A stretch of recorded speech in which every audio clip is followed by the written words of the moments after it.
Comme partout ailleurs, les mers et océans au sein de la communauté économique régionale de l'Afrique centrale sont des champs d'expression de la puissance des États. Ils emportent dans leurs cours respectifs les nouveaux enjeux. La piraterie, l'accès à de nouvelles ressources énergétiques, les routes commerciales, la protection de l'environnement, le développement. On l'a compris à l'Union africaine en essayant d'élaborer une stratégie pour les mers et océans à l'horizon 2050.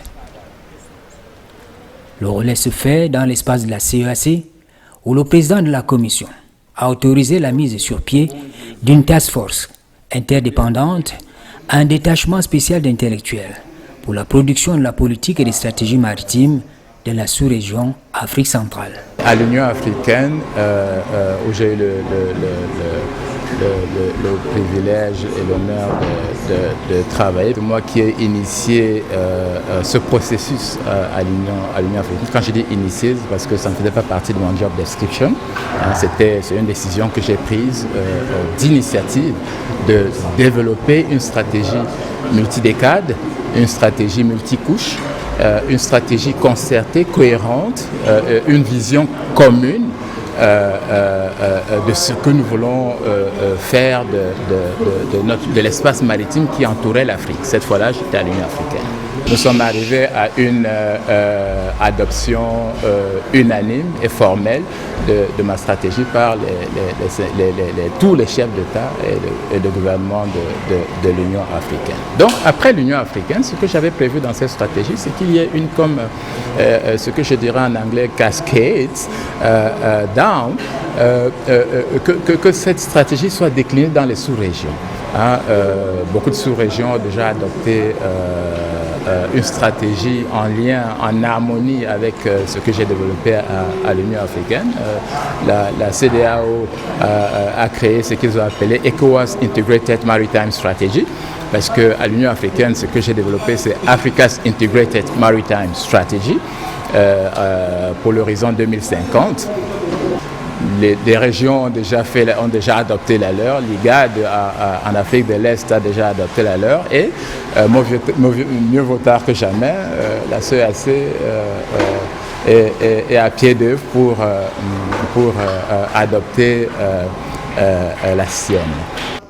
Le comité des experts chargé de préparer la conférence maritime des chefs d'État et de gouvernement travaille sur la base des observations concrètes. Alors, la première mouture des axes stratégiques qu'on a reçus avec les propositions de thèmes a suscité cette rencontre et nous avons constaté qu'il y a eu des manquements. La première proposition était très limitée, même si les trois axes stratégiques étaient bien stabilisés. Donc il était question qu'on se retrouve ici pour qu'on réfléchisse aux aspects qu'on a peut-être, n'est-ce pas, négligés dans l'élaboration de la première proposition. Exactement. Le sommet de la conférence des chefs d'État, la conférence maritime, qui est la toute première des chefs d'État de la communauté économique des États de l'Afrique centrale, aura lieu du 20 au 25 juillet 2022, avec trois segments. Un premier segment qui est un segment d'experts qui ira du 20 au 22 et le 23 juillet les ministres vont se rencontrer pour apprécier le travail qui a été fait par les experts et le 25 juillet, lundi 25 juillet qui comme vous le savez peut-être est la journée africaine pour les mers et les océans. Donc ce que nous sommes en train de faire, c'est de faire en sorte que tout le monde se sente impliqué dans ce processus. Nous voulons que ce soit inclusif. Il ne faut pas que quelqu'un qui a du savoir, et ils sont nombreux dans la CEAC, des éminents professeurs, PhD et autres, ils sont nombreux à avoir de la connaissance, à avoir du savoir à partager. Il y a dans la démarche en cours un engagement des décideurs politiques à s'investir dans ce qu'il convient d'appeler l'économie bleue. Le président de la commission a dit, n'est-ce pas, on va dire, les orientations, n'est-ce pas, qui devraient gouverner, n'est-ce pas, la préparation de grande conférence de Kinshasa, qui, il faut le rappeler, est quand même la première conférence internationale sur les questions maritimes en Afrique centrale. Donc, avec l'intervention du président de la commission de la CEAC, on est effectivement convaincu, on est effectivement rassuré, n'est-ce pas, de l'implication du niveau institutionnel dans la conduite de ce processus qui, ma foi, est le bienvenu au moment où les mers sont de plus en plus des enjeux stratégiques et que les États, notamment, et les peuples, n'est-ce pas, devraient prendre en compte pour assurer un avenir, n'est-ce pas, beaucoup plus, on va dire, ouvert stratégiquement à l'Afrique et apporter des conditions d'épanouissement et de développement aux populations. Nous voulons régler un problème fondamental. Nous voulons produire de la richesse. Nous voulons créer de la valeur. Nous voulons créer du bien-être pour les populations de la communauté économique des États de l'Afrique centrale. Voilà le centre, voilà le nœud, voilà l'essentiel de tout ce que nous sommes en train de faire. Il est question pour nous de cesser de voir les mers, les océans, les lacs, rivières, fleuves et autres comme des menaces. Il est pour nous question de cesser de les prendre pour des ennemis.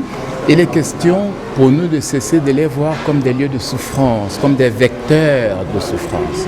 Il est question pour nous de les voir désormais comme des espaces de développement. Nous devons domestiquer, nous devons apprivoiser nos mers, nous devons apprivoiser l'océan, que nous, à travers les stratégies de l'économie bleue durable que nous allons développer, que ces générations et les générations futures puissent jouir des richesses, des richesses abyssales, des richesses innombrables que regorge notre espace maritime. Dans l'élaboration de la stratégie maritime intégrée en Afrique centrale, l'on se doit d'intégrer la dimension juridique de la gestion des mers et océans. La juridicité des transports maritimes, malheureusement, a été très mal adressée ici dans nos pays d'Afrique subsaharienne. Il se trouve que dans les années 1975, les États d'Afrique subsaharienne, notamment l'Afrique de l'Ouest et du Centre, ont compris l'importance de se positionner dans le commerce maritime. Mais malheureusement, leurs efforts, qui n'ont duré qu'à peine 2 décennies, ont été laminés par les concurrents que sont les autres régions du monde, les États des autres régions du monde. Aussi, nous sommes malheureusement restés dans la classification de l'Organisation maritime internationale des États de chargeurs plutôt que des États d'armateurs, malgré que nous ayons amorcé la multiplication des compagnies maritimes dans nos États. Donc, nos compagnies ont été mises à terre et nous sommes restés chargeurs. Tout le commerce maritime de l'Afrique subsaharienne, en réalité, à partir de ce moment, a commencé à ne profiter qu'aux États étrangers. Les compagnies qui remplissent nos ports, en réalité, sont des compagnies étrangères. Nous n'avons pratiquement plus de navires sur toute la côte atlantique de l'Afrique, c'est-à-dire l'Afrique de l'Ouest et l'Afrique du Centre, au minimum. Une stratégie de l'économie bleue fiable pour l'Afrique centrale suppose que l'on fait de l'espace à la révision des textes existants et surtout la prise en compte des exigences du cyberespace. Alors, ce que je pense, ma conviction, c'est que le cyberespace, c'est le monde dans lequel on va vivre dans le futur. Aujourd'hui, peut-être il est encore en balbutiement, on essaie de voir. J'ai introduit un cours sur la géopolitique du cyberespace à l'IRIC et au master de cybersécurité de l'Université de Caen. Alors, je dois dire que l'engouement pour les étudiants m'a convaincu de ce que le cyberespace doit être fondamentalement, n'est-ce pas, on va dire, l'objet qui devrait intéresser tout le monde. Et du point de vue, n'est-ce pas, des questions maritimes, nous savons que les mers, n'est-ce pas, comme je le dis, sont des routes dont il est important que les questions du cyberespace deviennent des questions centrales lorsque l'on discute des problématiques actuelles et actuellement du futur.